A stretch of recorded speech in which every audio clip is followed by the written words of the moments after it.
Bien. Allez, je vous propose de démarrer cette séance de conseil municipal. Alors, comme je le disais tout à l'heure en aparté, hein, avant de mettre le son, parce que le son a tout le temps fonctionné, bon, il est temps qu'on sort du Covid et qu'on retrouve nos séances de conseil municipal et puis nos manifestations, hein, de manière générale, comme on en a l'habitude de le faire en recevant du public. Toujours est-il, et je le redis du coup, micro à l'appui et face à notre caméra, qu'on aura eu le mérite quand même si on en sourit parce qu'on prend tout le temps un peu de retard à obtenir la connexion, etc., qu'on aura eu quand même le mérite à retransmettre ces séances du conseil municipal qui sont suivies. Alors moi je me rends compte là aussi en aparté, on en riait tout à l'heure en se disant est-ce que je me revisionne ou je nous revisionne en quelque sorte en rentrant le soir. Bon, pas complètement, je vous avouerai, mais toujours est-il qu'on se rend compte que c'était plutôt bien suivi, plutôt bien perçu également. Donc, est-ce qu'on continuera? Il y a certaines communes qui ont bien sûr pas attendu la crise sanitaire et les mesures qui vont avec pour retransmettre ces conseils, hein, quand on parle d'ouverture, de participation, d'accorder une dimension partagée, bien sûr, aux décisions municipales qui sont prises. Bon, on a peut-être un outil là à explorer. Alors c'est vrai qu'on s'était dit la durée du confinement ne valait peut-être pas la peine d'aller plus loin dans la quête de moyens, l'acquisition de moyens, et on a fait avec ce qu'on avait à disposition. Mais qui sait si voilà, dans les semaines, dans les mois qui viennent, on se dotera pas de quelque chose d'un peu plus approprié à des séances comme celle-ci. Mais je le répète, avec nos petits moyens à nous, hein, puisque on parle bien d'un ordinateur avec une webcam, on aura quand même réussi à retransmettre et à partager nos séances avec le public qui est jusqu'à, pour l'instant en tout cas, parce qu'on les fait dans cette salle, hein, bien sûr, le public qui n'est pas autorisé à assister à nos réunions. Voilà, donc je vous souhaite à toutes et tous la bienvenue pour cette séance. Alors une séance dont on avait évoqué la tenue au moment de la présentation du rapport d'orientation budgétaire et aussi du vote du budget prévisionnel, hein, dont on avait évoqué la tenue, même si réglementairement on n'était pas forcément obligé de la faire, puisque vous savez que des séances municipales, on est au moins obligé d'en faire une tous les trimestres, et donc en ayant fait une en avril, on avait un peu de temps, si ce n'est qu'on avait très vite évoqué dans l'année, et puis très vite, je dirais, dans ce mandat, et très vite dans le mandat précédent, la possibilité qu'on pourrait s'accorder de renégocier l'emprunt qui nous avait quand même permis de sortir de l'emprunt toxique initial, hein. Donc on vous resituera tout ça dans la chronologie, dans le contexte. On sera quand même obligé un peu de reparler de l'emprunt toxique, hein, même si n'en déplaise à certains. Puis on reviendra bien sûr sur le montage qui vous est proposé aujourd'hui, sur lequel il vous est proposé de débattre et de valider, qu'il vous est proposé de valider si vous le souhaitez. Alors avant cela, on se doit de désigner un secrétaire de séance que je propose d'être aujourd'hui Christophe Huon. On se doit de le désigner par le vote. Qui est pour? Eh bien, Christophe Huon, il est content de l'apprendre. Il est élu secrétaire de séance à l'unanimité et je le laisse faire donc l'appel. Présent.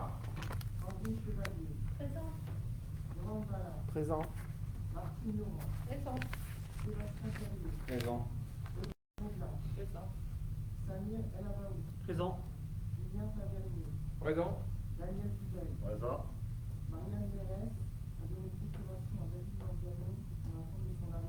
Mhm. Présent. Présent. Présent. Présente.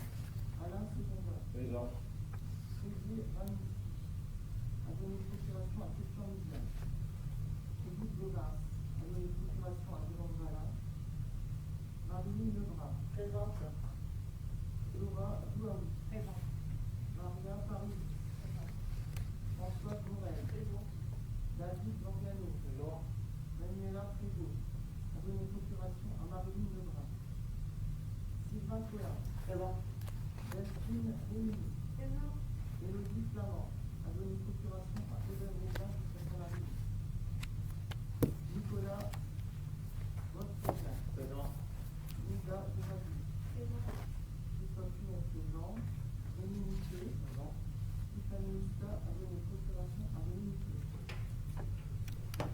Voilà, merci Christophe. Donc je vous propose d'aborder l'ordre du jour par l'approbation du procès-verbal de notre dernière séance que j'évoquais à l'instant, puisque il s'agissait à l'époque, le 6 avril, de voter de présenter le compte de gestion, d'approuver le compte administratif et puis de voter bien sûr toutes les délibérations qui vont avec et notamment de voter le budget prévisionnel. Alors je ne sais pas s'il y a des demandes de précision, des remarques qui sont faites quant à ce procès verbal. Aucune. Qui est pour? Il est adopté à l'unanimité, je vous remercie. Le compte rendu des décisions, quand il y en a beaucoup, on ne les passe pas. Quand il y en a trois, allez, je vais me permettre aujourd'hui de rentrer un peu dans le détail. Donc il y a la décision 2021-11 du 29 mars 2021 qui porte sur un avenant à la hausse. Je parle de hausse puisque derrière il y a un avenant à la baisse, mais là il y a un avenant à la hausse de 30 767 € hors taxe portant sur les travaux d'enfouissement de réseau confiés à la société Ducrot OTP. Un avenant à la baisse cette fois-ci, alors de 1104 € hors taxe, en moins-value portant sur le marché de distribution de licences Microsoft concernant le service comptabilité. Et enfin la décision 2021-13 du 11 mai 2021 qui porte sur le fait de signer un contrat avec la société Epoch pour une durée de 3 ans et un montant de 1815,30 € TTC pour l'acquisition d'un appareil de gestion de procès-verbaux. On en a parlé il n'y a pas longtemps, notamment quand il y avait une question ici au sein de cette séance portant sur les moyens dédiés à la sécurité et notamment à la sécurité routière.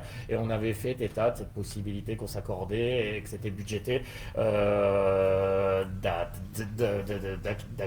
d'acquérir un appareil permettant justement de passer au PV électronique. Donc c'est chose faite puisque il est acheté pour un montant de 1815,30 €. Voilà, y a-t-il des questions sur ces trois décisions? Aucune. Je vous propose donc de passer aux délibérations et notamment à la première qui est à l'ordre du jour, la 2.1, qui porte sur la renégociation de l'emprunt toxique. Alors, je disais que très brièvement, on se devait quand même de resituer cette délibération dans son contexte, puisqu'elle porte bien sur la renégociation d'un emprunt qui nous avait permis à l'époque, en 2015, de sortir de l'emprunt toxique. Alors, moi, je resituerai le contexte à travers deux graphiques, et notamment le premier là que vous avez sous les yeux, et Jérôme rentrera dans le détail de l'emprunt que je vous propose de valider à l'issue de sa présentation. Mais d'abord le premier graphique qui permet de se rendre compte qu'en 2007, en fait, l'emprunt qui a été contracté, qu'on a tout le temps qualifié de toxique parce qu'il est devenu toxique en 2010, avait été établi, alors d'abord sur un taux fixe de 3,28 les deux premiers exercices, et puis après sur un rapport euro-franc suisse, et c'est à partir de ce moment-là, une crise arrivant, et je le dis, et je pèse mes mots parce que voilà, c'est un des premiers reproches qu'on a pu faire à cet emprunt, les crises étant tellement cycliques. La preuve, on en connaît une nouvelle actuellement, que faire porter un risque à la commune sur une telle durée jusqu'en 2036, c'était déjà un peu aléatoire et hasardeux en soi. Donc, toujours est-il que l'emprunt qui a été signé en 2007 était sur un taux fixe, les premiers exercices à 3,28, et puis après sur ce fameux rapport qui a flambé et qui nous a mené à des taux sur lesquels on reviendra sur la slide juste après. Mais on a voulu au moins mettre cette diapo et ce graphique qui correspond en fait à un taux fixe. Et vous verrez la superposition des courbes tout à l'heure qui font valoir bien sûr une flambée des coûts. Alors une première flambée des coûts quand l'emprunt est devenu toxique, et puis une flambée certes moindre, mais en tout cas un accroissement des coûts de l'emprunt suite à la première renégo et à la sortie de l'emprunt toxique en 2015, et puis là où on en est arrivé aujourd'hui. Donc elle est pour info parce que très vite évidemment la courbe en question est devenu exponentiel. Alors pour le coup, on parle même plus d'exponentiel, hein, puisque vous avez là sous les yeux ce qui est devenu l'emprunt. Donc la courbe bleue est bien sûr conservée et la courbe rouge correspond à ce qui est devenu l'emprunt très peu de temps en fait, en 2010, et on a à faire face aux premières échéances exorbitantes, ce qui nous mène à la négociation. Alors souvenez-vous, hein, on s'associe à Michel Klopfer, on est suivi de près par l'État et on se rend compte notamment que à partir de 2010, c'est la première fois qu'on rencontre des difficultés quant à cet emprunt, quant à cette première échéance. Hein. S'ensuit une période de renégo où on stabilise grâce à Michel Klopfer, hein, notamment le taux à 5 et quelques, 5,16. 5,12, voilà, j'étais pas loin, donc on stabilise le taux jusqu'à ce que ce taux augmente en 2015. Alors de mémoire, on était sur un taux à 24%, une échéance à 900 000 euros d'intérêt, alors ce que fait valoir la courbe, hein, notamment, et qui nous oblige complètement, hein, et on voit ce que serait devenu cet emprunt si on n'en était pas sorti en 2015, qui nous oblige à en sortir, puisque en 2015, alors sur toute la période saumonée, alors ça apparaît saumonné sur mon document, mais saumonné grisâtre, foncé en tout cas, on est sur un taux qu'on s'est amusé à recalculer, bien sûr, parce qu'on en est sorti, et ce sera la courbe d'après, mais on se rend compte qu'en 2015, pour le coup, ça flambe, et si on n'en était pas sorti, notre emprunt aurait suivi en fait le rythme de la courbe orange que vous voyez. Donc un taux qui est certain évidemment jusqu'en 2021, puisqu'on s'est amusé bien sûr à le calculer, même si on en était sorti et que c'était plus celui qu'on subissait. Et puis après on a extrapolé en fait à partir de 2021 sur un taux stable au niveau de celui qu'on aurait rencontré aujourd'hui, pour faire valoir un surcoût. Je parlais de surcoût tout à l'heure, et vous voyez la différence qui peut exister entre la courbe bleue et la courbe rouge, qui est plus ou moins réelle, si ce n'est qu'on extrapole les taux à partir de 2021, parce qu'évidemment on n'est pas capable de connaître pour 2023, plus pour 2024, etc. Mais toujours est-il qu'on n'est pas très loin de la vérité, on sera en tout cas pas très loin de la vérité, et donc je faisais valoir un surcoût, puisque on serait, si on était allé jusqu'au bout de cet emprunt, jusqu'en 2036, sur un emprunt qui aurait flambé et qui se serait élevé à 28 986 000 euros. Donc, alors évidemment, je le répète, hein, c'est de l'extrapolation à partir de 2021, mais la courbe rouge nous permet déjà de voir le surcoût généré par la toxicité de cet emprunt, puisque jusqu'en 2021, si on n'en était pas sorti en 2015, c'est déjà 14 millions et 423 000 euros qu'on aurait payé. Donc c'est le contexte de cet emprunt toxique, et je pourrais bien sûr répondre aux questions après, mais j'espère en tout cas à ce stade-ci que vous avez bien perçu toutes et tous la nécessité en 2015 d'en sortir. Hein. 2015, on est en haut du pic, là, tout en haut, et donc il y a réellement urgence alors d'en sortir avec de manière à dégager de la lisibilité, de la visibilité, de partir sur un taux fixe, hein, puisque ce qui rendait aléatoire cet emprunt, c'était son montage, hein, très hasardeux. Donc c'était très hasardeux, pardon, et donc la nécessité d'en sortir. Mais voilà, on est en 2015. La nécessité, à travers un premier emprunt, de recapitaliser, de payer cette fameuse indemnité. Mais là, je rentre déjà dans le détail de la première négo, et c'est à Jérôme notamment de le faire. Donc, je lui donne la parole, mais voilà, ce qui était important surtout, et ce que je vous demande de retenir, c'est cette courbe bleue, hein, qui correspondait à un emprunt taux fixe à 3,18 tel qu'il était établi sur les deux premières échéances, et puis cette montée, alors on parle même plus d'exponentielle, hein, puisque c'est un véritable pic, c'est carrément une verticale, un mur qui s'est présenté devant nous avec à l'époque 24%, ces chiffres-là il faut les retenir aussi, 900 000 euros d'intérêt auxquels on ne savait pas faire face une fois, mais la courbe démontre qu'on aurait dû y faire face plusieurs fois, puisque les exercices suivants, les échéances suivantes, même si le rapport s'est un peu modifié entre l'euro et le franc suisse, font valoir quand même des annuités très très très très très très élevées. Donc évidemment, alors on était cité en exemple, en mauvais exemple sans doute au niveau national, hein, puisqu'on avait l'IRA la plus élevée et on connaissait les taux les plus élevés, mais toujours est-il qu'il était important d'en sortir à ce moment-là en 2015, Jérôme. Merci Monsieur le maire. Donc, pour cette présentation par rapport à cette renégociation d'emprunt, donc je vais me baser aussi sur un graphique éloquent. Alors en vous précisant qu'il s'agit bien ici de renégocier l'emprunt qui nous a permis de sortir l'emprunt toxique. Il n'est pas ici question de renégocier un ensemble de dettes ou d'ajouter une ligne d'emprunt supplémentaire. Voilà, on se limite vraiment à renégocier l'emprunt dont Monsieur le maire parlait, l'emprunt qui nous a permis de sortir de l'emprunt toxique. Donc un graphique qui nous permet de resituer un peu différemment l'histoire de cet emprunt toxique qui a été contracté en 2007.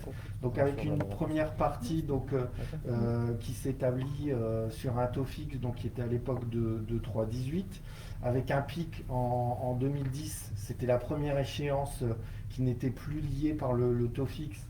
On arrivait à un taux de 7,76%, et donc à l'époque, ce qui nous a, je me souviendrai tout le temps, on s'était réunis le 12 juillet 2010, on avait adopté un budget de substitution pour faire face à cette échéance de l'emprunt, budget de substitution qui avait été refusé à l'époque par le préfet, et le préfet a trouvé comme solution d'augmenter les taux d'imposition à l'époque.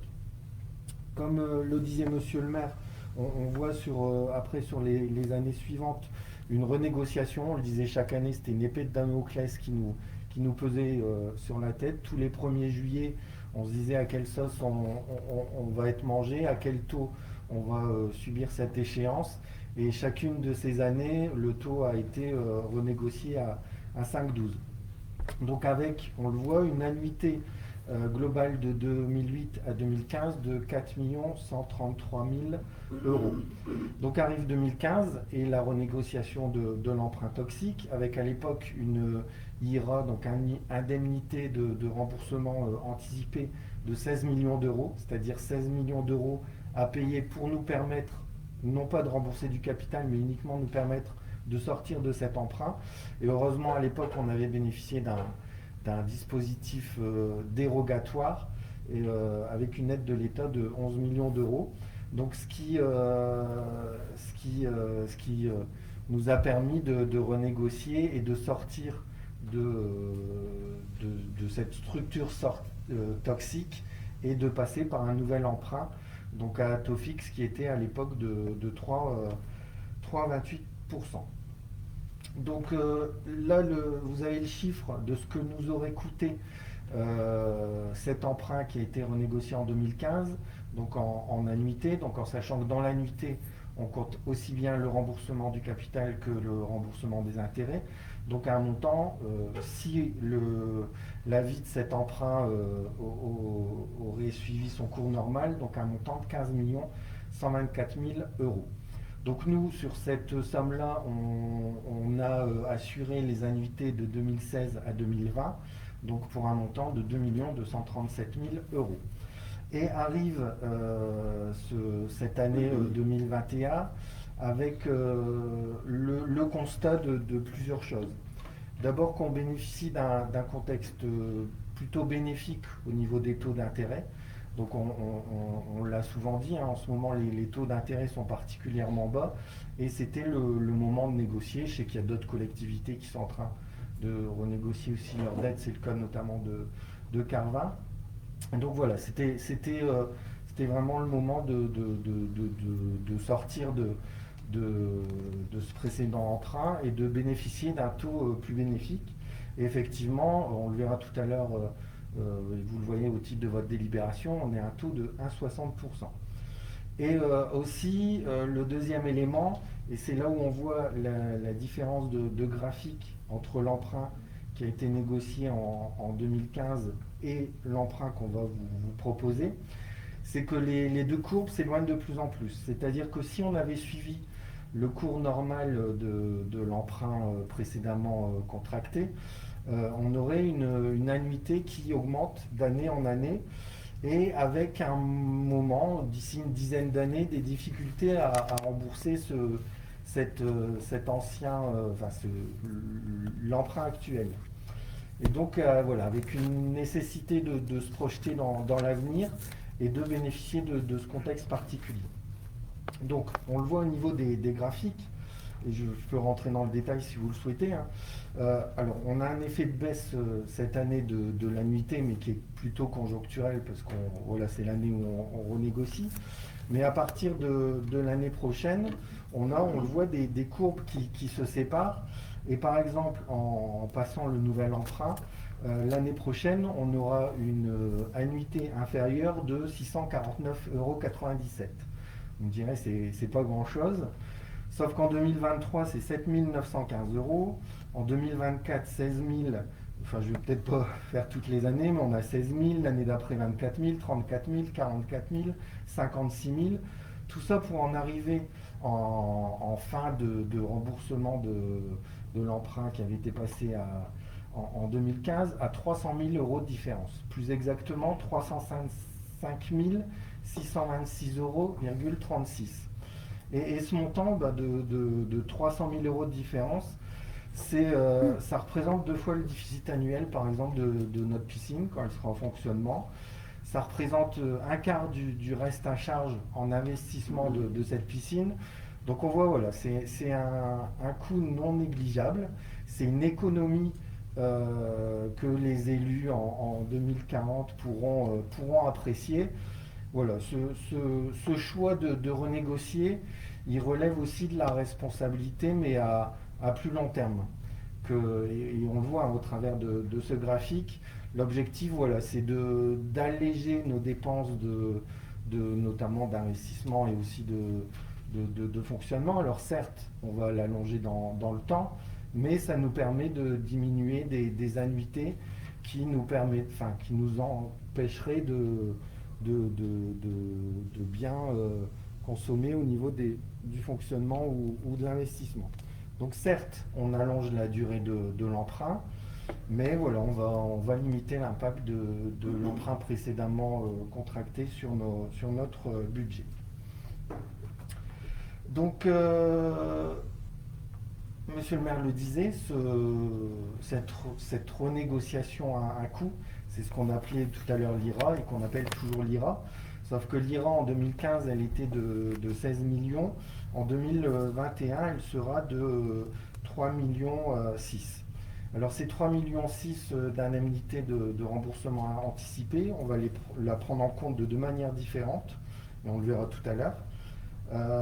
Pour un montant de 2 250 000 €, on va le réintégrer dans le capital, c'est-à-dire que le capital qu'on va emprunter, ce sera le capital restant dû, c'est-à-dire les 8 523 076,47 €, auquel on va emprunter également 2 250 000 € de capital qui nous permettra de rembourser une partie de l'IRA.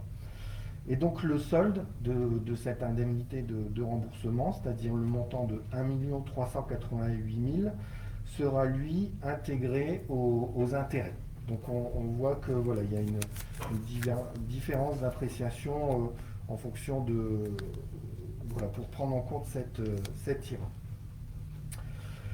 IRA. Que dire d'autre? Dans la délibération, vous avez des montants et des taux maximum. C'est-à-dire que vous avez un montant d'IRA intégré dans le capital de 2 250 000 € maximum, un montant de capital emprunté de 10 773 076,47 € maximum, et un taux fixe de 1,60% maximum. Alors pourquoi ces termes de maximum? C'est voilà, le conseil municipal, en tout cas on vous sollicite pour ça, pour autoriser à contracter le nouveau prêt dans cette limite-là. mais il se pourrait qu'au moment du tirage du nouvel emprunt, on soit sur un taux légèrement inférieur ou sur un montant d'IRA légèrement inférieur et donc un montant de prêt légèrement inférieur. Voilà, là on vous sollicite sur une enveloppe maximale, mais il se pourrait que, en sachant que la renégociation doit intervenir pour le 1er juin, voilà, il se pourrait en fonction des éléments bancaires à ce moment-là, au moment où on va contracter effectivement le prêt, on soit sur des chiffres un peu différents. Voilà, donc peut-être parler donc on est sur une durée de 25 ans. Et donc sur le remboursement anticipé, là on anticipe aussi beaucoup de cet emprunt s'il advenait que plus tard on voudrait reprocéder à une nouvelle négociation. En fait, jusqu'au 1er février 2046, il y aurait encore là une IRA remboursée. Par contre, entre le 1er février 2046 et 1er août 2046, là, il y aurait un remboursement anticipé sans IRA. Voilà, donc pour revenir à cette question de pourquoi maintenant, étant donné que voilà, je vous ai dit que l'échéance, enfin les annuités, le paiement des annuités, il intervenait plutôt enfin, les difficultés de rembourser d'ici une dizaine d'années. Voilà, comme je vous l'ai dit, aujourd'hui on bénéficie d'un taux avantageux. Alors on n'est pas devin, mais aujourd'hui il y a un certain nombre d'économistes qui disent qu'on est en période de reprise d'activité et que donc l'inflation pourrait repartir et que les taux d'intérêt repartiraient d'autant. Donc voilà, c'est tout un contexte aussi à prendre en considération et c'est ce pourquoi, même si ce nouvel emprunt c'est plutôt un choix d'avenir, de sérénité pour l'avenir, pourquoi on vous propose aujourd'hui de contracter ce nouvel emprunt. Je ne sais pas si j'enchaîne sur... Non, on va laisser bien sûr... On va bien sûr laisser les questions se poser. Moi, je voudrais aller dans le sens de Jérôme. Aujourd'hui, la question qu'on doit se poser, c'est ce qu'on doit laisser aux générations futures. Alors c'est peut-être un terme un peu galvaudé, mais aux municipalités à venir.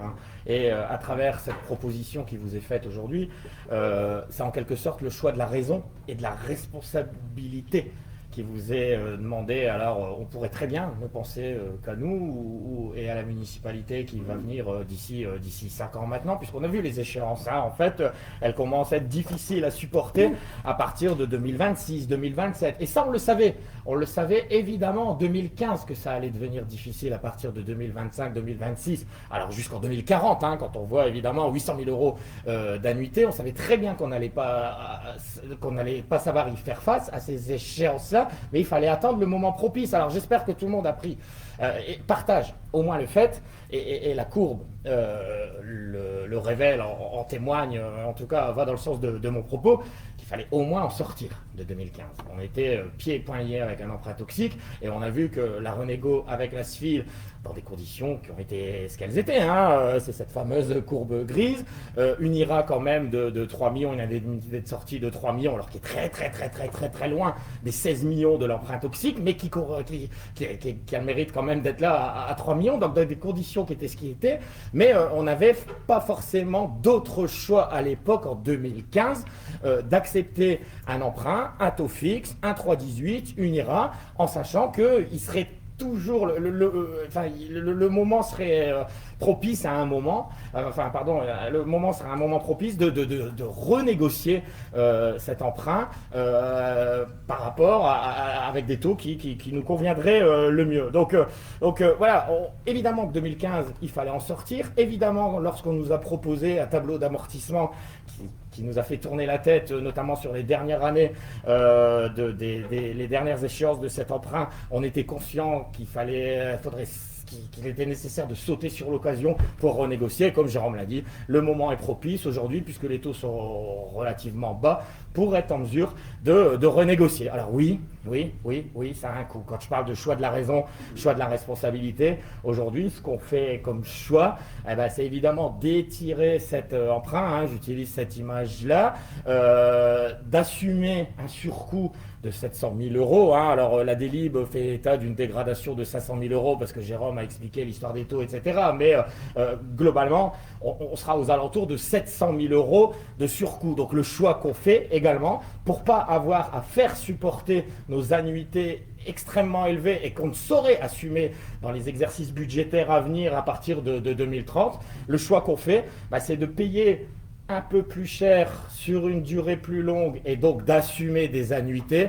plutôt que d'assumer cet emprunt tel qu'il existe aujourd'hui et de ne pas savoir faire face, puisque c'est bien de ça dont il s'agit, et de ne pas savoir faire face aux dernières annuités. Donc c'est 700 000 euros de surcoût, certes, mais qui nous permettent d'envisager, et c'est le terme qu'a utilisé Jérôme, l'avenir un peu plus sereinement, puisque on est sur un lissage, et la courbe jaune cette fois-ci, et ce sera ma conclusion avant de vous laisser la parole, la courbe jaune vous permet, et c'était le propos d'ailleurs qu'on a tenu au moment de la présentation du rapport d'orientation budgétaire, au moment de la présentation du budget prévisionnel, d'être cette fois-ci sur des annuités qui sont acceptables, qui sont assumables dans notre budget, qui sont lissées sur la durée, plutôt qu'elles ne grimpent jusqu'à ce qu'on ne sache savoir y faire face.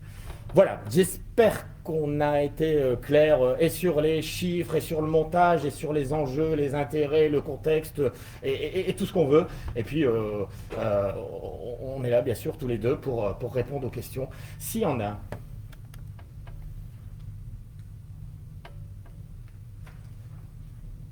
Donc, en l'occurrence, il semblerait ne pas y en avoir. Donc, je vais mettre la délib au vote tout de suite, Jérôme, de manière à ce qu'on passe après sur... Alors bien que, la délib, la suivante et après la décision modificative, d'ailleurs, sont toutes liées les unes, mais on va quand même voter les délibs une par une. Donc sur cette renégociation de l'emprunt qui nous a permis, il faut être très précis dans les termes, qui nous a permis de sortir de l'emprunt toxique en 2015, qui est pour...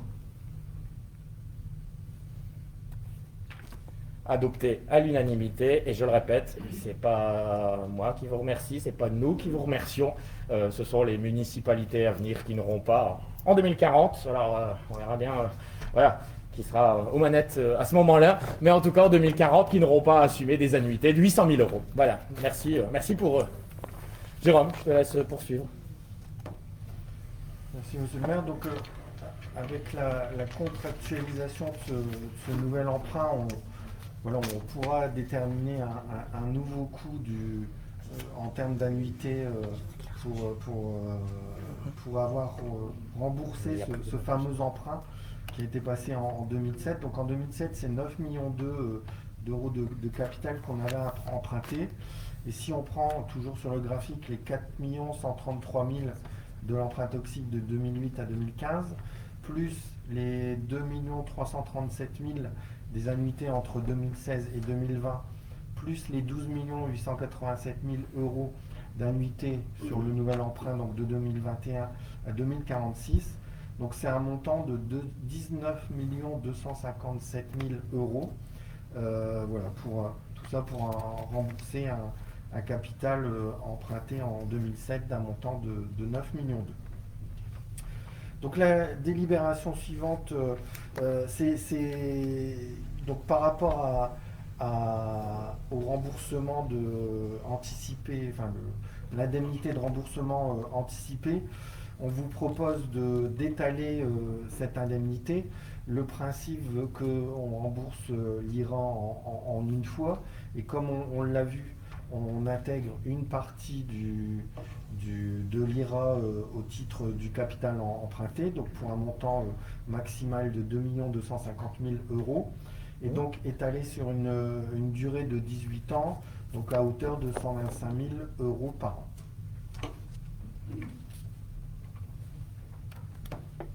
Voilà, donc on parle bien de l'IRA qui est étalé, qui est réparti en capital et en intérêt. On ne parle pas du surcoût, je réinsiste parce que c'est effectivement des chiffres à ne pas confondre. Hein. L'IRA qui est nécessaire pour sortir et sortir de cet emprunt en fait, hein, est en capacité de le renégocier, mais qui est elle reversée et en capital et en intérêt. Hein. Le surcoût il est bien de 700 000. Enfin bon voilà, je ne refais pas l'histoire ni le discours qui précède. Donc voilà, y a-t-il des remarques sur cette IRA, du coup, bon, qui est directement liée, je le disais précédemment, hein, à la délib précédente, à la 2.1. Donc là, on est sur la 2.2 qui est pour adopter à l'unanimité. Je vous remercie. Et puis donc la délibération 2.3, hein, c'est la décision modificative, bien sûr, inhérente à la contractualisation de ce nouvel emprunt. Jérôme. C'est tous les mystères du droit budgétaire et des finances publiques pour dire qu'on emprunte un montant de 10 773 076 euros et 47 centimes. On a une décision modificative d'un montant de 22 934 152 euros et 94. Tout ça pour vous dire qu'il y a à cette renégociation d'emprunt, il y a des impacts sur la section de fonctionnement et d'investissement. Je ne vais peut-être pas tout vous expliquer dans le détail, mais en tout cas pour vous dire qu'en fonctionnement, on retrouve la partie d'IRA qui est intégrée au capital, également la partie d'IRA qui est prise en charge au titre des intérêts. Et en section d'investissement, on va retrouver à la fois le remboursement du capital restant dû, donc 8 523 076,47 euros, et le fait d'emprunter, de faire le nouvel emprunt pour un montant de 10 773 076,47 euros. Donc une décision modificative qui se limite à prendre en compte le remboursement de l'emprunt actuel et le fait de renégocier, de passer le nouvel emprunt dont vous venez d'accepter la contractualisation. Voilà, c'est que de la retranscription budgétaire, bien sûr. On est en plus parfois sur des dépenses d'ordre et pas forcément réelles. Enfin bon, c'est la traduction budgétaire, hein, comme l'a dit Jérôme, des deux délibs précédentes. Voilà, y a-t-il des questions, des remarques là-dessus qui est pour adopter à l'unanimité? Je vous remercie. Délibération 2.4. Alors on parle encore de surcoût, moindre, heureusement, puisque la délibération 2.4 porte sur un avenant à la mission de maîtrise d'œuvre. Alors vous vous souvenez, hein, bien sûr, que on a évoqué, hein, suite à la crise sanitaire et économique, qui n'est pas forcément complètement terminée, mais on a évoqué bien sûr le retard pris dans les travaux de la piscine. Alors c'est vrai que le confinement initial, celui du mois de mars-avril, là n'a duré que 2 mois, hein, mais par ricochet, après il y a eu d'autres conséquences sur les travaux de la piscine, et il y en a d'ailleurs encore, et je ne vais pas rentrer dans le détail, mais tout le monde suit, pas forcément l'actualité locale et l'actualité de notre piscine, hein, mais l'actualité au niveau national, et notamment la difficulté que peuvent avoir certains fournisseurs pour s'approvisionner en matériaux, etc. Donc on se rend compte que le confinement, en fait, en cascade, il a eu beaucoup plus de conséquences que juste cette période d'inactivité, en fait, de 2 mois. Toujours est-il qu'il y a eu du retard de prix, hein, et je ne vous refais pas l'histoire de la machine à pieux et de toutes ses conséquences, etc., etc., etc. Et donc on a évoqué, il n'y a pas longtemps, et des avenants, bien sûr, sur différents lots, et puis ce retard pris qui nous renvoie à mars 2022 maintenant pour la fin des travaux. Alors, toujours est-il que s'il y a du retard dans les travaux, il y a une nécessité aussi de prolonger la mission de maîtrise d'œuvre, hein. Donc je vous rappelle, hein, pour info, la maîtrise d'œuvre aujourd'hui, elle est assurée par une équipe composée d'un architecte, d'un bureau d'études, d'un architecte qui s'appelle Acant et d'un bureau d'études qui s'appelle EXA, et qui font valoir, alors pas forcément en s'appuyant sur le rapport de temps, hein. Il n'y a pas à travers ces 70 000 euros d'avenant un rallongement de la mission d'1 an, mais en tout cas un prolongement de la mission. Alors la maîtrise d'œuvre a continué d'être présente durant tout ce temps, là, même si on fonctionnait au ralenti, mais elle travaillait. La maîtrise d'œuvre a été présente à nos côtés quand il s'est agi d'aller à la directe faire la médiation et sortir des difficultés qu'on a pu rencontrer, notamment sur le lot gros œuvre. Donc il y a un avenant qui est justifié sur son montant, je le répète, qui ne correspond pas au rapport, bien sûr, qu'on pourrait faire de rallonger 1 an de travail, hein, c'est pas de ça dont il s'agit, il est estimé à sa juste valeur sur le temps passé sur la médiation, sur le temps passé sur le chantier, même en ralenti. Toujours est-il que sur une mission initiale qui était chiffrée à 300 000 euros, c'est 70 000 euros d'avenant que je vous propose, 75 000, même 74 880 que je vous propose de valider. Y a-t-il des questions à ce sujet?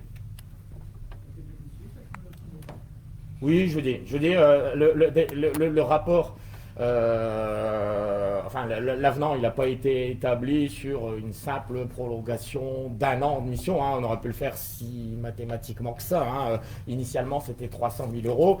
Vous faites une règle de 3 et peut-être qu'on serait à 158 000 euros. Ça n'a même pas été la base de négo, hein. D'ailleurs, elle a été un peu moindre que ça. Nous, on a fait valoir évidemment notre part de travail, hein, évidemment, puisque on y a contribué aussi à la médiation.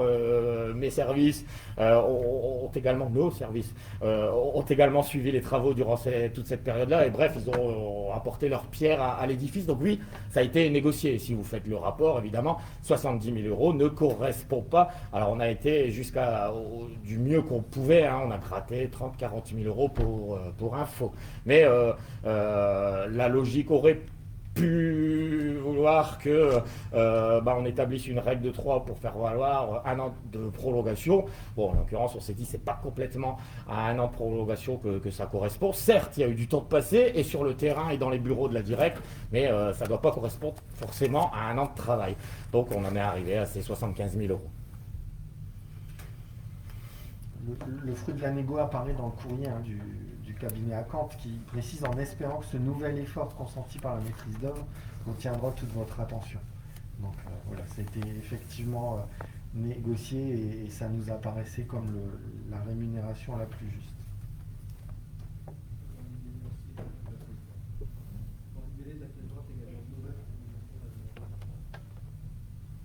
Ouais, non, tout à fait. Enfin, ça va de soi, hein, on négocie tout, nous. Donc il n'y avait pas de raison qu'on ne négocie pas non plus cet avenant, mais ouais, c'est d'abord mathématique, hein, évidemment. Un an de mission ne correspond pas à 75 000 euros. Et après, il y avait des éléments à faire valoir, cette fois-ci, un peu plus fondés, évidemment, comme le temps passé sur le terrain ou le temps passé en médiation, qui ont été estimés à 75 000 euros, comme je le disais à l'instant. Voilà. Y a-t-il d'autres questions, d'autres remarques à ce sujet? Qui est pour? Oui, allez-y, monsieur Miquet.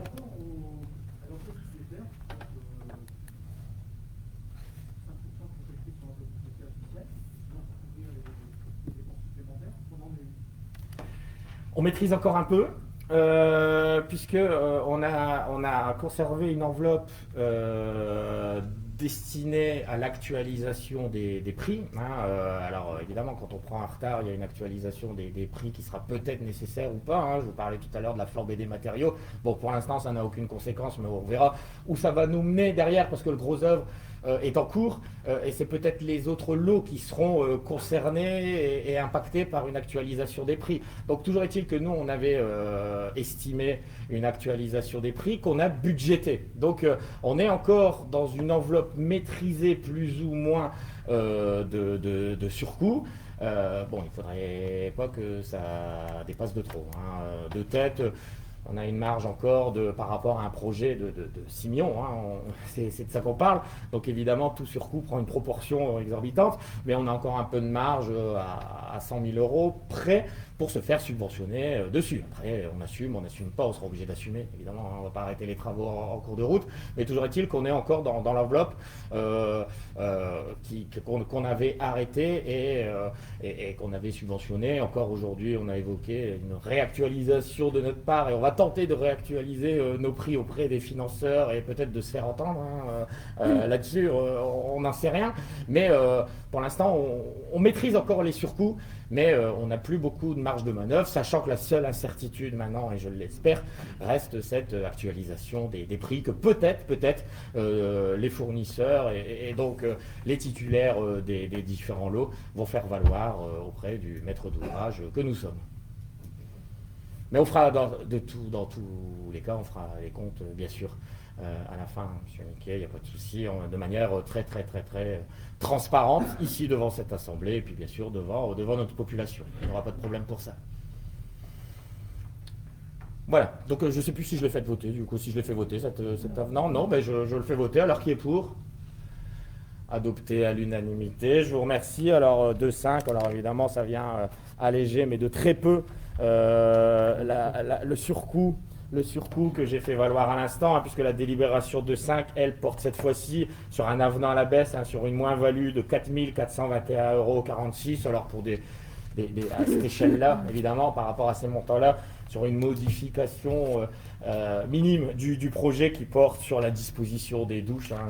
Je rentre dans le détail, mais qui a généré, bien sûr, une moins-value. Et donc une baisse des coûts de 4 421,46 TTC. Je suppose qu'évidemment, pour ce coup, alors il peut y avoir des questions, bien sûr. Je pense qu'il n'y aura sans doute pas d'opposition à valider cet avenant à la baisse. Donc, y a-t-il d'abord des questions? Aucune. Qui est pour?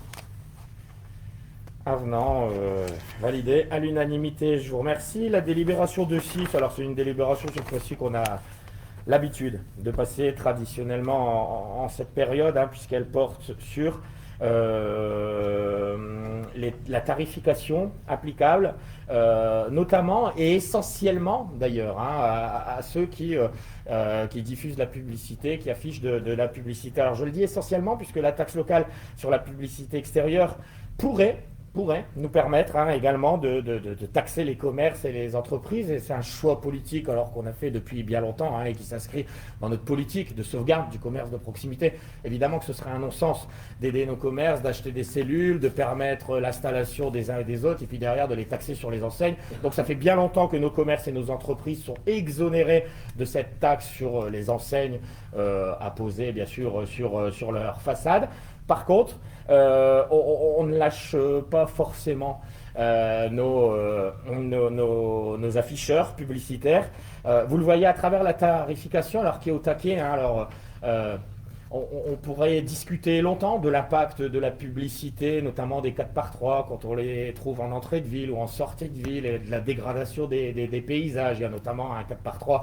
Alors, vous me direz que maintenant, avec la THT, on le voit peut-être moins qu'on ne pouvait le voir jusqu'à maintenant, mais toujours est-il qu'on peut avoir cette vision des choses, hein, que la publicité est une source de pollution en ville, de nos abords et de nos périphéries de ville. Donc ce sont ces panneaux-là qu'on taxe. Hein. Donc vous avez ligne par ligne le détail, bien sûr, des tarifs qui sont appliqués, alors qui sont appliqués au mètre carré et par an. Et donc, bon, je ne vais pas rentrer dans le détail, mais vous voyez qu'on distingue l'affichage non numérique de moins de 50 mètres carrés, l'affichage non numérique de plus de 50 mètres carrés, et puis de la même manière, l'affichage numérique cette fois-ci de moins de 50 mètres carrés. Alors, on n'est pas concerné sur la ville de Le Forêt, hein, par ces affichages lumineux, mais eux aussi sont taxés, sont plus taxés que l'affichage papier. Bon, vous avez l'étendue des tarifs, la manière dont ils s'appliquent, je le répète, au mètre carré par an. Si vous voulez mon avis, je trouve que c'est pas assez par rapport à l'argent qui peut être généré, bien sûr, aux recettes qui peut être générées par chacune des publicités qui sont apposées. Mais en tout cas, on est au taquet et on ne peut pas voter des tarifs plus élevés. Donc c'est cela que je vais vous demander de valider ou pas. Donc, comme d'habitude, est-ce qu'il y a des questions d'abord ou des demandes de précision sur la délib d'une manière générale, la portée de la délib, par extension sur je sais pas, la pollution de nos paysages et l'impact que peuvent avoir certaines choses là-dessus. Sinon, je passe directement au vote. Qui est pour appliquer ces tarifs? Adopté à l'unanimité. Je vous remercie. La délibération de 7 nous permet d'adhérer à l'association Euralance. Alors, on l'est, hein, depuis bien longtemps, partenaire d'Euralance, si ce n'est qu'une adhésion à partir du moment où elle est payante et nécessite d'être passée devant le conseil municipal. Donc Euralance, pour vous situer, hein, est une association alors qui s'est créée il y a quelques années déjà, 2009, c'est précisé dans la délib, et qui a pour vocation, qui a toujours pour vocation, en étroite collaboration avec le pôle métropolitain de l'Artois, et de plus en plus en étroite relation avec le pôle métropolitain de l'Artois, qui a vocation à Alors à quoi? À valoriser d'abord le bassin minier, hein, à travers des projets qui se veulent structurants, innovants, qui se veulent valorisants aussi pour le territoire. Donc souvent l'exemple qu'on sort, hein, dans ce cas de figure-là, c'est le 99 bis ou le Louvre-Lens par exemple, qui a aussi vocation à accompagner les porteurs de projets et puis à communiquer aussi beaucoup, à valoriser le territoire de manière à le rendre encore plus attractif et à donner à ce territoire une dimension touristique et puis pas que. Elle accompagne aussi des projets très techniques, hein, et moi je vois dernièrement j'ai participé aux travaux de Rallens sur la zone, sur des zones d'activité du territoire et notamment sur ces possibilités qu'on pourrait s'accorder parce que c'est des synergies qui sont créées à travers cette association, à travers la com qui est faite, à travers la mobilisation qu'elle génère, hein, les élus, des partenaires privés, des partenaires associatifs, etc. Donc à travers ces synergies qui sont créées à booster là en l'occurrence les moteurs électriques, les moteurs à batterie. Enfin bon voilà, il y a aussi une dimension au-delà de la dimension touristique, valorisation du patrimoine, une dimension action, recherche pour faire avancer le territoire qui n'est pas négligeable, qui vaut le coup en tout cas d'être mentionné. Et c'est pour ça qu'on se sent très concerné évidemment par les travaux de l'association Rallens. Et c'est pour ça que je vous demande d'y adhérer. Voilà, pour un montant fixé à 1 000 € pour l'année 2021. Y a-t-il des remarques à ce sujet? Qui est pour?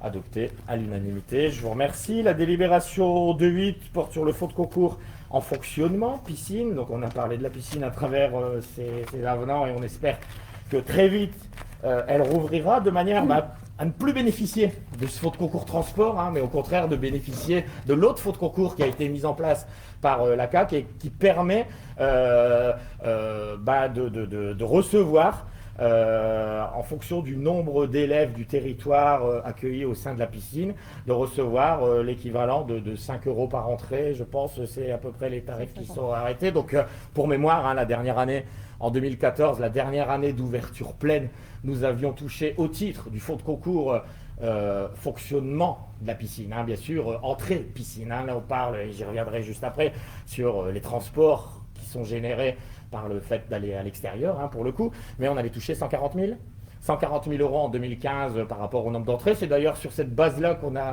a établi notre budget de fonctionnement, hein. Souvent il est évoqué, on parle beaucoup investissement à travers les travaux, mais on a aussi établi notre budget de fonctionnement et on va chercher à le maîtriser sur la base de ce fonds de concours, sur la base aussi, et je tiens à le rappeler, de la convention qu'on a pu signer avec la communauté de communes PVL Carambeau, à qui on garantit 10 ans d'entrée, mais qui nous garantit, elle, de son côté, 100 000 € de recettes par an. Donc bon, bref, voilà, je mets de côté ces fonds de concours-là qui ne seront activés que lorsque la piscine, évidemment, rouvrira. Pour l'instant, on est tenu, on l'était, on l'a plus, on l'est de nouveau, on l'a plus été. Enfin bref, il y a eu beaucoup de soubresauts durant cette année, ce qui explique que le montant, évidemment, est moindre que l'année passée, hein, puisque avec les fermetures générées par la crise sanitaire, il y a eu beaucoup moins de déplacements, hein, bien sûr, de fait.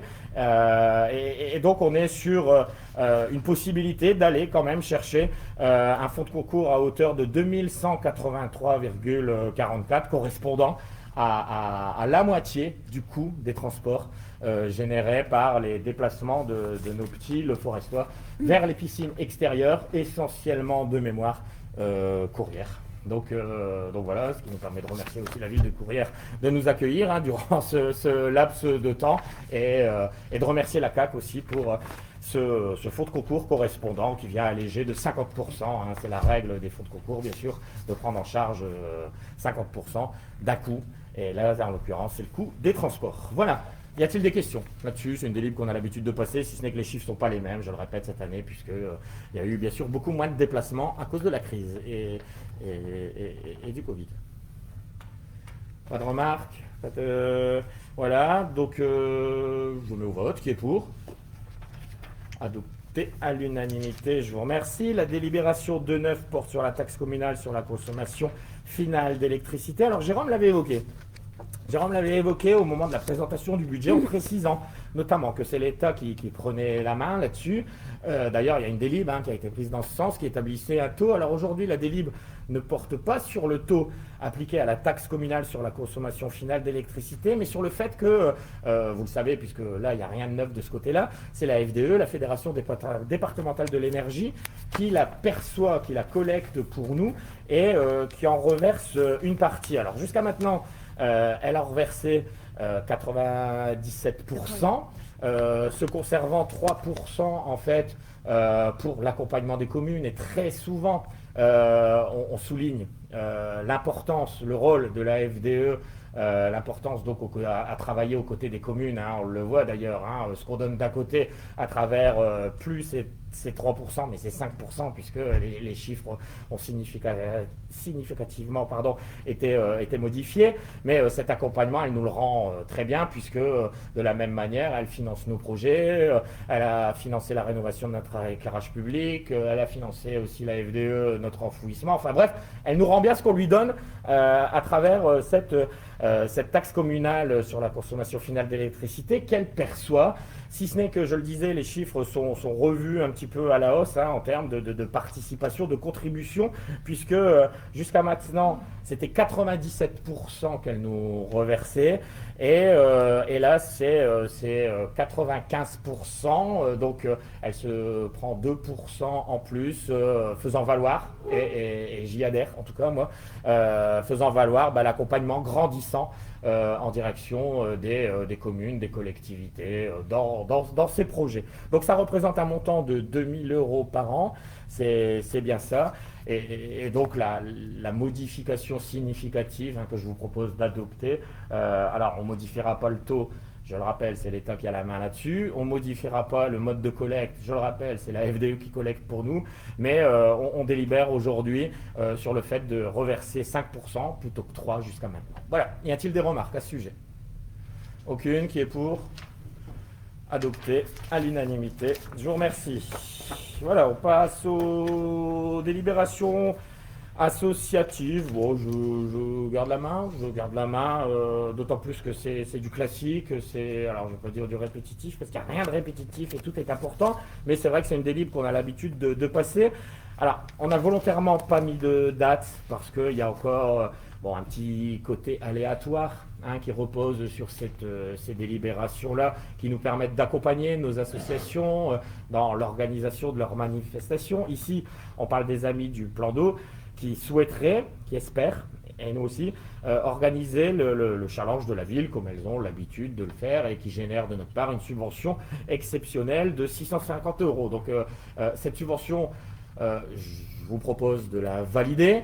L'asso, les amis du plan d'eau, espèrent organiser leur challenge de la ville le 29 août, en espérant que la crise et les mesures qui vont avec seront bien derrière nous, qu'elles seront très largement assoupli de manière à pouvoir organiser ce challenge de la ville dans de bonnes conditions. Donc voilà, rien de neuf, si ce n'est peut-être une petite incertitude qui pèse encore au-dessus de nos têtes à nous, et notamment celle des pêcheurs, sur la date de cette manifestation, liée bien sûr à la sortie du confinement. Mais sinon, en termes de montant et de destinataires, pour le challenge de la ville de la pêche, il n'y a rien qui change, c'est bien 650 € pour les amis du plan d'eau. Y a-t-il des questions, des remarques à ce sujet? Aucune. Qui est pour?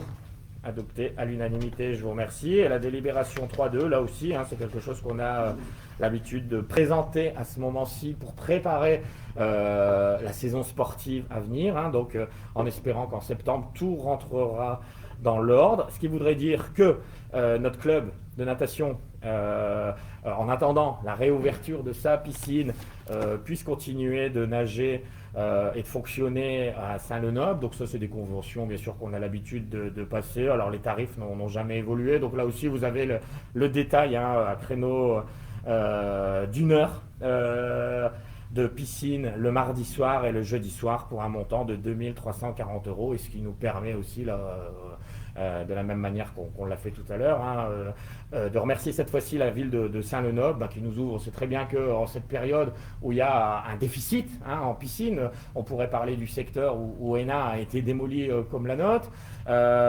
où Carvin est en construction, donc il y a un vrai déficit sur le secteur, mais c'est le même déficit qu'on peut rencontrer sur l'ensemble de territoire, et il doit y avoir une vraie pression, en tout cas sur les villes qui ont encore une piscine ouverte, et donc on peut remercier une fois de plus la ville de Saint-Lenoble d'accorder encore une petite place à un club de natation qui ne relève même pas de son territoire, hein, mais parfois la solidarité joue aussi entre les territoires, entre les départements, puisque ce sont des petits nageurs du Pas-de-Calais qui vont nager dans le Nord.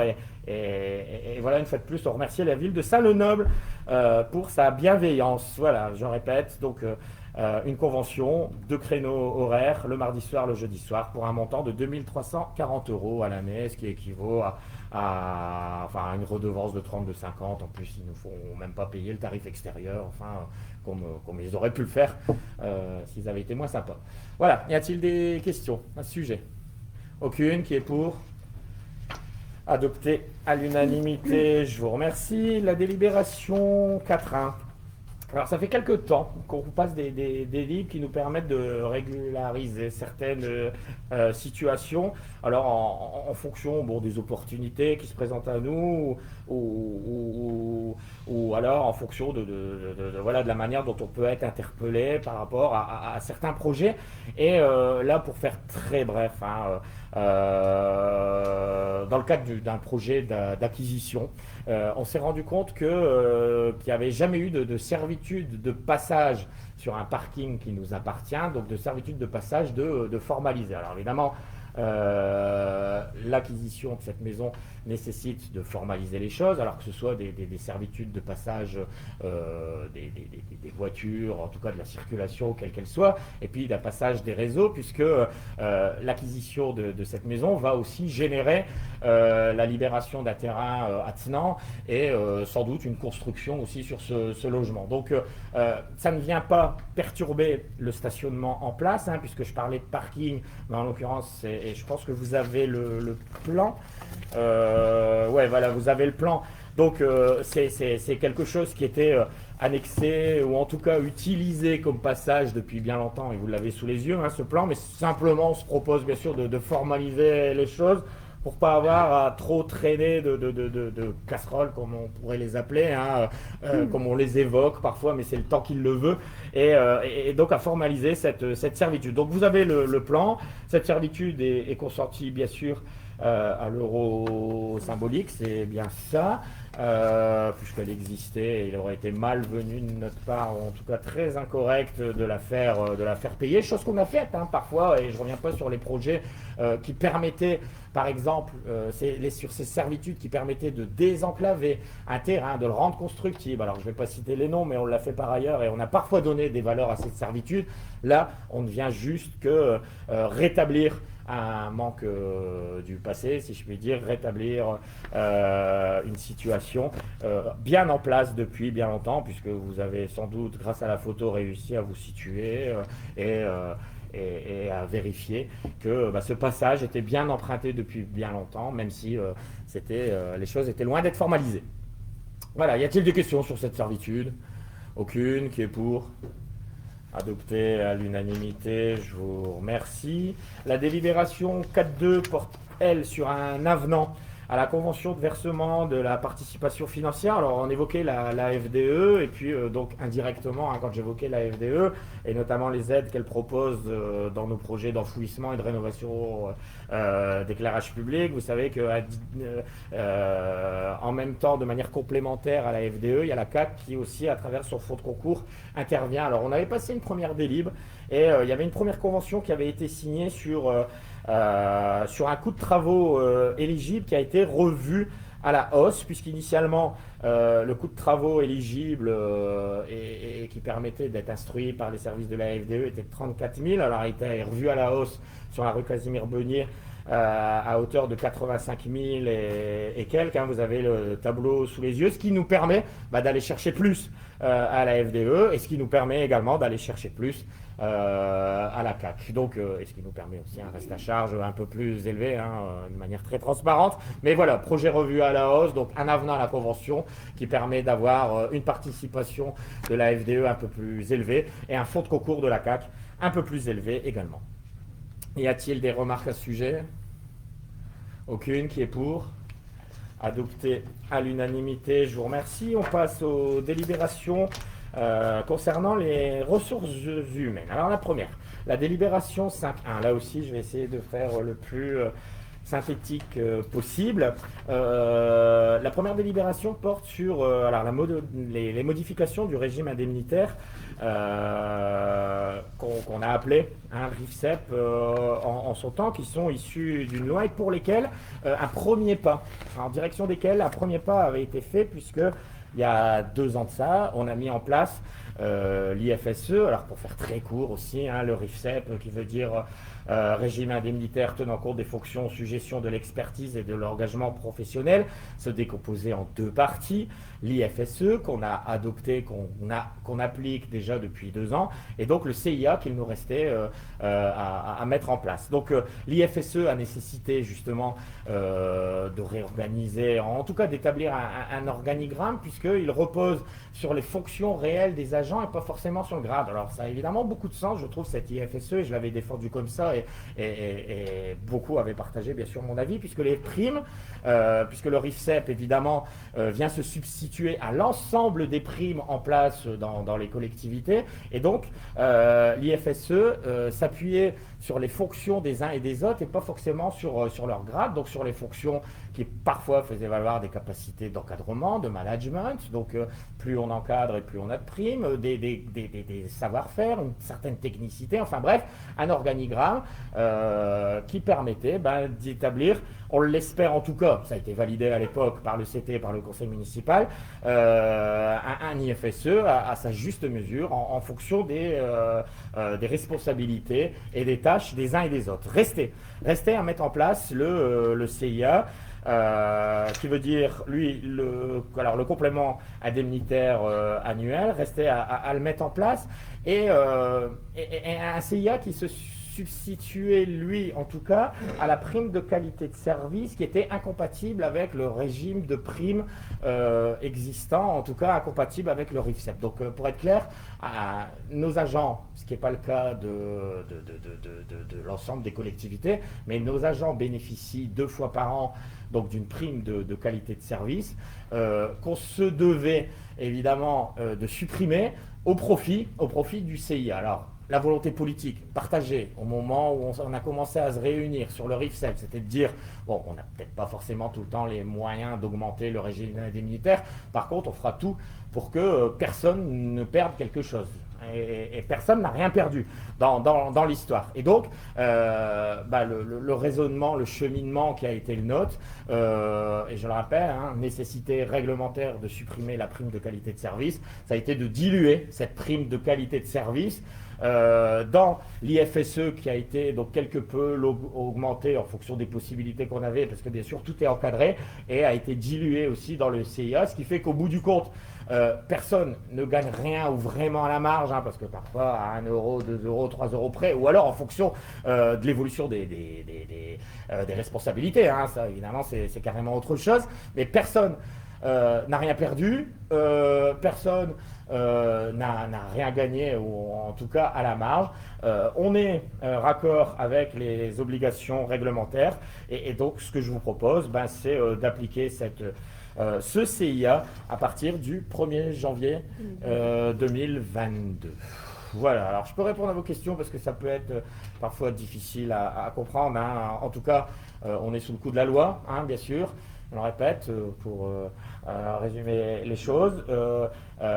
Toutes les primes ont été supprimées au profit du RIFSEP.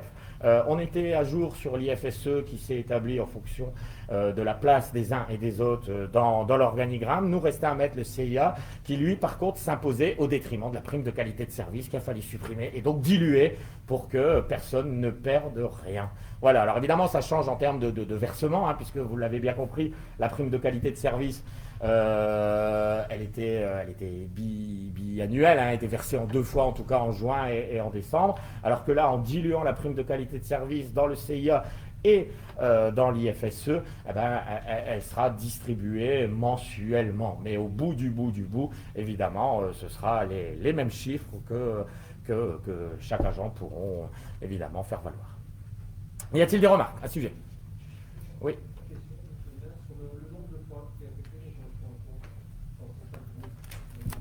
Ah ben, je l'ai dit tout à l'heure, en fonction des responsabilités, de la place de l'organigramme, du savoir-faire, de la technicité. Enfin, c'est... alors, et je le disais, mais j'ai peut-être pas assez insisté là-dessus, hein, le mérite qu'a le RIFSEP, c'est d'adosser ses primes à des responsabilités. Ce qui veut dire qu'un cadre B qui a moins de responsabilités qu'un cadre C touchera moins de primes parce qu'aujourd'hui, on distribue les primes en fonction des points et des points qui, eux, correspondent à un niveau d'encadrement, à un niveau de responsabilité, à une place dans l'organigramme, à une technicité. Et donc, évidemment, je ne les ai pas en tête, ces points-là. Ça a été débattu et très largement débattu en comité technique, hein, mais ces points correspondent au niveau de performance, hein, en quelque sorte, parce que manager, c'est une performance, encadrer, c'en est une autre, concevoir, c'en est... Enfin voilà, je ne vais pas rentrer dans le détail, mais correspondent aux capacités des uns et des autres que sont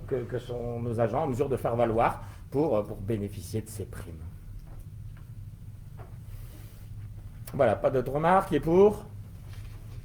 Adopté à l'unanimité, je vous remercie. La délibération 5.2, elle aussi, hein, relève de dispositions réglementaires, puisque suite au passage aux 35 heures, hein, on se devait de régulariser à un moment donné quand même notre obligation de travailler ici au sein de la collectivité 1607 heures. Donc c'est un sujet évidemment qui a été débattu et évoqué dans l'ensemble des conseils municipaux, hein, en fonction des régimes des uns et des autres. Hein.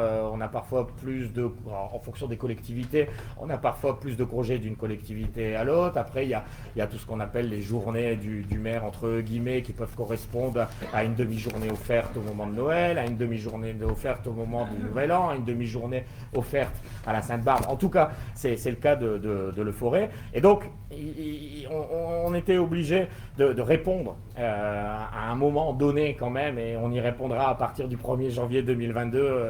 On a été rattrapé par la patrouille, si je peux dire ça comme ça, mais en tout cas, on était conscient, bien sûr, de cette nécessité de régulariser, puisqu'on dérogeait à ce régime des 1607 heures depuis la mise en place des 35 heures. Donc on était obligé d'y répondre. Alors ça a été fait de manière très concertée, hein, puisque en amont du comité technique qui a validé la proposition que je vous fais aujourd'hui, il y a eu une concertation des services, puisqu'ils étaient confrontés à un choix qui reposait sur 3 possibilités. La première, c'était évidemment pour répondre à ces 1607 heures, à partir du moment où on a peut-être trop de jours de congé ou trop de RTT, c'est d'en supprimer.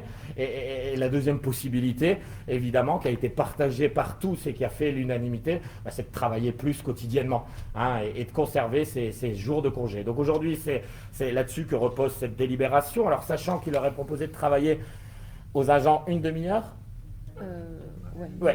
une demi-heure en plus par jour, qu'ils peuvent faire quotidiennement ou qu'ils peuvent faire à la semaine, évidemment, de manière globalisée, hein, en fin de semaine ou tous les 15 jours. En tout cas, ce qui est clair, c'est que ce qu'on a souhaité, c'est uniformiser la durée du travail et pas l'appliquer à la carte. Hein. Donc ici, au sein de cette collectivité, tout le monde aura la même durée de travail à faire et tout le monde aura donc à appliquer cette délibération, hein, alors de manière quotidienne, c'est-à-dire faire une demi-heure en plus ou tout faire en fin de semaine quand on a son vendredi de vaquer par exemple, et on peut globaliser les 4 demi-heures en une demi-journée, mais toujours est-il que c'est comme ça qu'on a proposé, entrevu de manière concertée, je le répète, les choses pour répondre à cette obligation de mise en place des 1607 heures, mais comme c'est un peu le cas, il y en a quelques-uns ici qui sont cette fois-ci pas à travers leur casquette d'élu, mais d'agents territoriaux qui ont été concernés dans leur collectivité respective. Voilà, y a-t-il des remarques à ce sujet? Aucune. Qui est pour? Adopté à l'unanimité, je vous remercie. Puis enfin, dernière délibération, la 5.3, c'est la possibilité qu'on s'accordera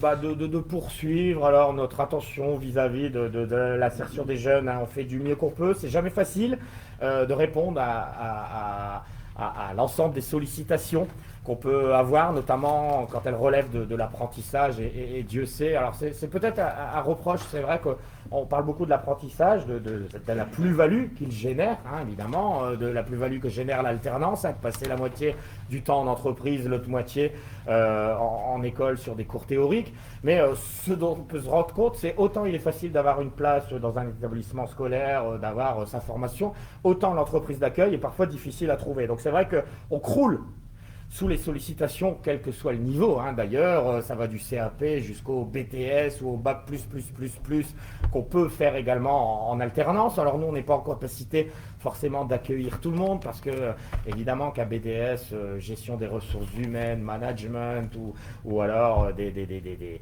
écoles d'ingénieurs qui se font en alternance, on n'a pas forcément ici matière à évidemment aider l'élève apprenti à s'épanouir, et puis on n'a pas non plus le tuteur adéquat en mesure. On repose plus sur la polyvalence plutôt que sur des métiers spécifiques. C'est souvent la réponse que je fais moi de manière écrite aux gens qui me sollicitent là-dessus. Vous savez, ici on a des gens polyvalents qui font sans doute une partie de ce que vous recherchez, mais qui ne peuvent pas se consacrer uniquement à vous. Et donc c'est la difficulté qu'on peut avoir dès qu'il s'agit d'accueillir des post-bac en alternance. À l'inverse, on a souvent répondu aux sollicitations, alors que ce soit d'élèves électriciens, d'élèves jardiniers, d'élèves horticulteurs, ou alors là, c'est de ça dont il s'agit, de personnes souhaitant passer un CAP petite enfance sur 2 ans. Donc ça fait quelques temps évidemment qu'on répond. Alors de manière, vous imaginez qu'on est obligé quand même de faire passer à ces élèves-là un entretien tellement ils sont nombreux à nous solliciter. Alors évidemment, on ne peut pas faire 3, 4, 5, 6 CAP en alternance. Quand on en fait 1, voire 2, voilà, c'est mesuré, c'est raisonné. On sait que déjà ils seront en surnombre, mais c'est en tout cas ce geste, en tout cas cette attention qu'on souhaite accorder à nos jeunes qui souhaitent s'insérer professionnellement.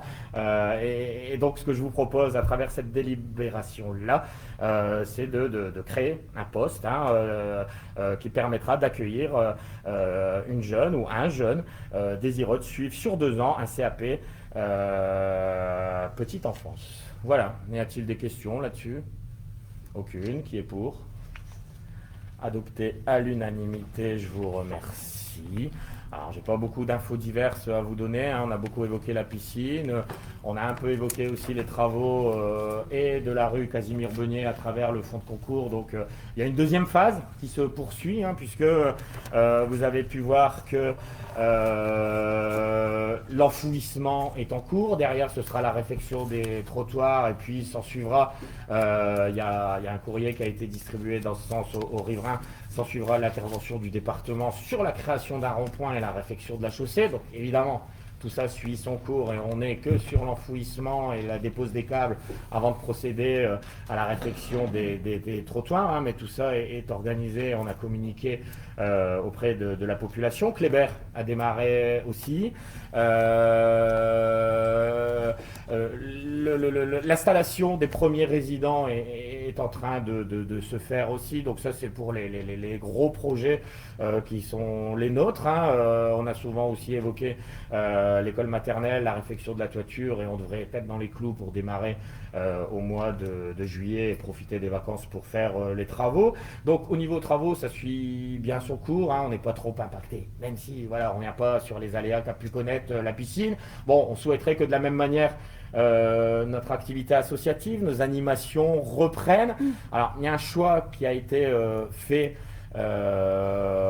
parce qu'on avait trop peu de lisibilité, c'est de ne pas organiser notre 13 juillet et les quartiers d'été durant les vacances. Alors pourquoi on n'organisera pas le 13 juillet? Simplement parce qu'aujourd'hui, les seules infos qu'on ait sur les possibilités qui nous seront accordées, c'est sur l'espace public, d'organiser des manifestations réunissant 1000 personnes avec un passeport sanitaire. Donc les règles du passeport sanitaire sont en train d'être écrites et elles ont fait le buzz aujourd'hui dans les différentes chaînes d'actualité, mais vous imaginez bien évidemment que 1000 personnes sur l'espace public à l'occasion d'un 13 juillet, c'est quasiment impossible lorsque l'on sait déjà que dans le cortège, nos associations représentent 600 personnes. Donc on n'est pas en capacité, bien sûr, d'organiser dans de bonnes conditions ni le feu d'artifice, ni le défilé.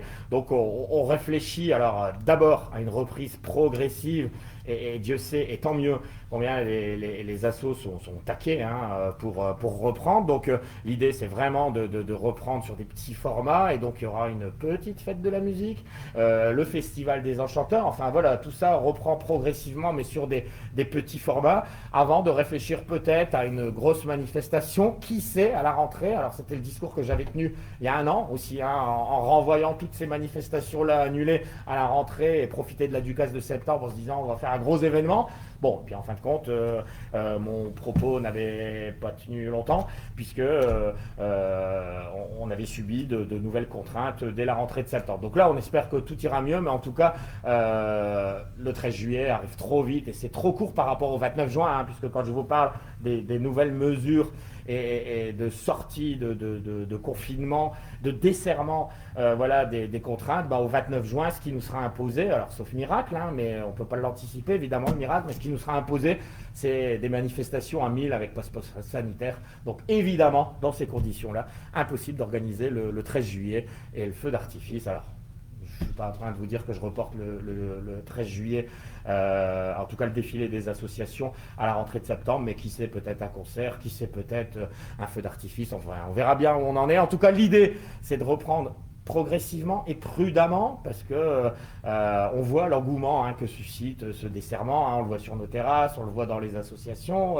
tout le monde est reparti de plus belle, mais il s'agit encore d'être prudent, la rigueur est de mise, le respect des mesures est de mise, la prudence est de mise, donc voilà, on reprend tout doucement, mais c'était une info que je souhaitais au moins vous donner quant à la non-tenue, pour le coup, du 13 juillet.